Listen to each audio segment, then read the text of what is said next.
Oh, my fondest memory of the Columbia Gardens was my senior prom.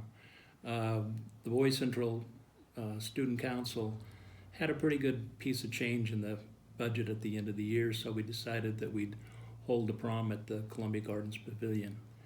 And we ordered a bunch of materials from a company that sort of specialized in prom decorations. And the theme we decided on was Bon Voyage. So the way you came into the gardens, that front entrance, we built a kind of a prow of a ocean liner, and then it had a gangplank down to the dance floor. And that's the way the couples would enter into the dance. And then around the dance hall, we had various scenes from around the world. We had a French sidewalk cafe, we had pyramids with camels, we had a South Sea island with palm trees and so forth. And Ed Bartoletti, who was one of our classmates, designed and built a authentic teepee at one point. So that was part of the dance floor as well. We worked on the dance hall probably for about 3 or 4 days before the dance.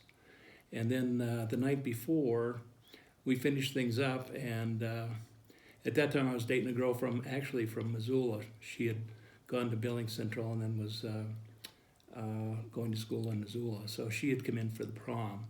And so I took her around to show her the decorations and so forth, and we went out to the parking lot and looked up, and the Northern Lights were just in full force. It was spectacular. So we just thought, well, that's a good sign of things to come. And in fact, the next day, the prom came off without a hitch. We had a great time. So that's one of my fondest memories of being at the gardens. At the same time that the prom was going on, I was also working up there in the summertime. And so I have a lot of good memories about that. We used to be on the same shift as the mines. We get to work at 8 in the morning and work until 4:30. And it was basically just keeping the place clean, helping out with the gardeners, and then checking out the rides. One of the jobs I had was replacing boards on the roller coaster. If they were cracked or rotting, we'd go through periodically and check them out and then replace the wood. So those were good times too.